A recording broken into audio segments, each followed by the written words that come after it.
Assalamualaikum warahmatullahi wabarakatuh.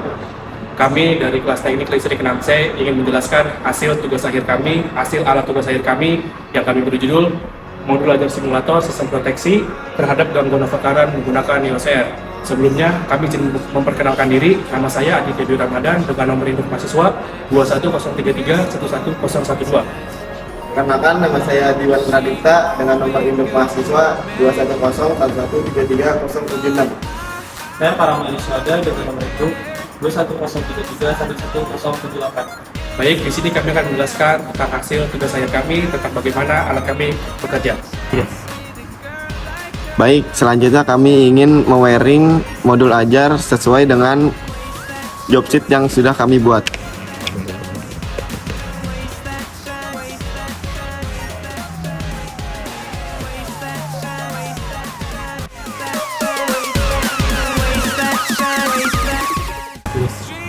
Setelah kami melakukan wiring pada modul ajar, langkah selanjutnya kami melakukan commissioning pada modul ajar ini.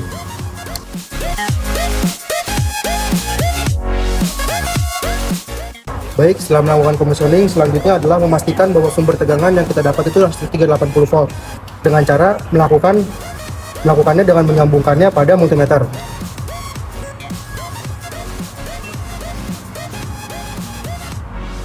Didapat harus terampil melakukan dari multimeter hingga harus menyentuh 380 volt.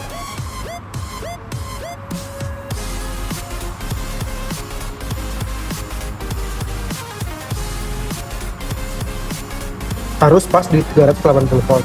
Nah, setelah arus yang sumbernya terdapat 380 volt, selanjutnya adalah melakukan pengujian dengan melakukan beban pada induktif dengan cara melakukan wiring pada beban induktifnya. Pada pengujian dengan beban induktif menggunakan motor induksi 3 fasa, setelah melakukan wiring pada beban, selanjutnya adalah menghitung arus nominal dan arus pika pada beban. Arus nominal didapat dengan cara mengetahui spesifikasi yang ada pada motor. Didapat untuk motor yang sudah kami gunakan ini adalah 0,44 ampere hingga IP cap yang kami gunakan adalah 0,52 ampere yang nantinya IP cap ini akan digunakan sebagai batas dari yang akan kita input ke dalam EOSR-nya. Baik, setelah itu akan kita lakukan simulasi dengan menyalakan sumber.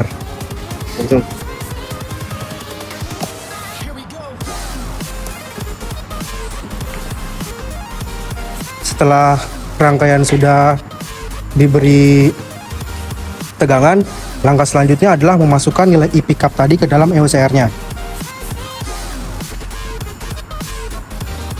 IP cap yang didapat adalah 0,52 ampere.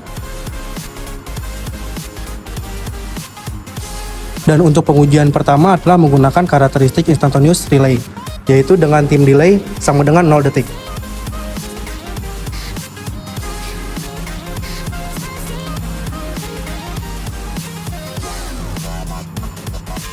Oke, kita nyalakan simulasinya.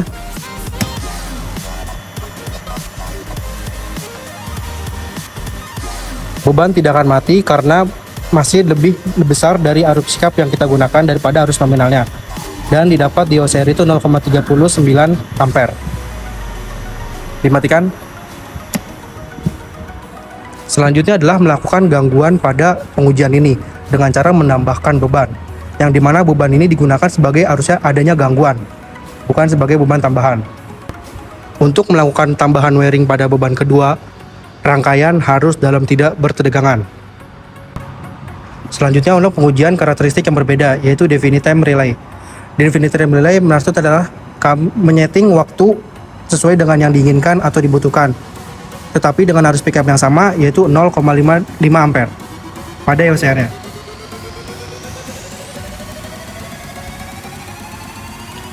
Ampere pada EOSR dan menggunakan delay waktu 2 detik. Kita setting 2 detik pada EOSR-nya. Setelah itu kita nyalakan komponen ini. Setelah 2 detik, beban baru trip dan lampu indikator menyala. Setelah dipencet stop, baru lampu trip akan mati sehingga komponen beban tidak lagi bertegangan. Untuk pengujian kedua adalah menggunakan beban resistif, yaitu menggunakan beban lampu yang kami gunakan dipasang secara hubungan bintang. pada pengujian kedua, yaitu dengan menggunakan beban resistif. Beban resistif yang kami gunakan adalah lampu, di mana setelah kami melakukan perhitungan, untuk beban lampu yang didapat adalah 0,45 ampere dengan perhitungan seperti berikut. Dan IP cap yang kami gunakan adalah 0,54 ampere, yang nantinya IP cap ini akan kami setting kepada EOCR-nya. Selanjutnya, kami akan melakukan nyalakan sumber tegangan. Setelah mengetahui arus IP cap dan yang arus nominal yang digunakan, selanjutnya adalah menyeting arus pick up pada EOCR-nya, yaitu 0,5 ampere. Balik lagi seperti sama yang waktu beban induktif, time delay yang kami gunakan adalah karakteristik instantaneous relay, yaitu tidak ada beban delay, sehingga 0 detik yang kami gunakan. Selanjutnya adalah untuk menyalakan komponen start. Beban yang tertampil adalah 0,42, berarti belum melebihi dari arus pick up yang digunakan. Tapi lampu akan menyala dan tidak akan mati, karena si EOCR ini belum deteksi adanya beban lebih atau gangguan yang sudah kami gunakan. Selanjutnya, kami akan menggunakan lampu yang kedua sebagai gangguan. Kami akan melakukan wiring terlebih dahulu. Pastikan untuk melakukan wiring dalam keadaan tidak bertegangan, alias mematikan sumber tegangan.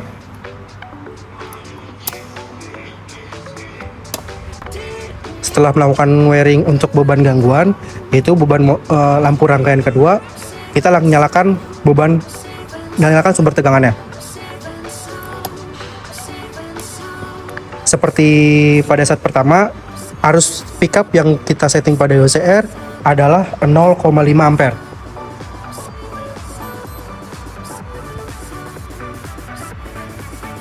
Kita setting di EOCR itu 0,5 ampere. Untuk pengujian awal ini kita masih menggunakan instantaneous relay, alias tidak menggunakan relay start 0 detik. Kita nyalakan komponen modul ajar start, langsung mati. Jadi ketika arus nominal dari beban yang sudah kita setting itu melebihi arus pickup yang kita setting itu, akan melakukan matian komponen. Berarti gangguan secara berhasil.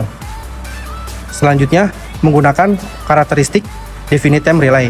Masih menggunakan IP cap yang sama, yaitu 0,5 ampere, tapi menggunakan waktu delay yaitu 2 detik. Kita setting pada EOCR IP cap yang sama 0,5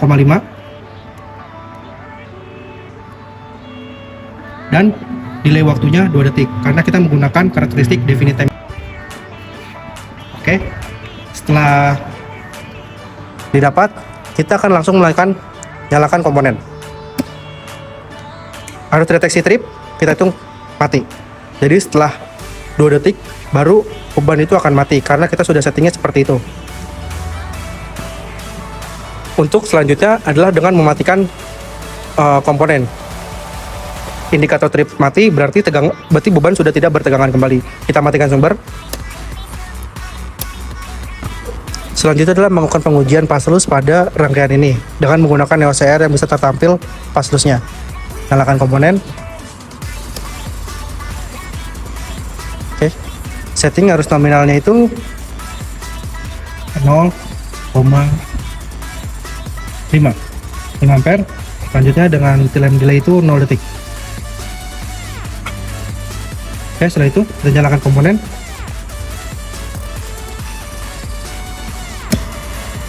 Arus yang tertampil adalah 0,39, 0,4 ampere. Selanjutnya kita akan melakukan pengujian paslusnya. Kita matikan dulu. Kita cabut salah satu fasa.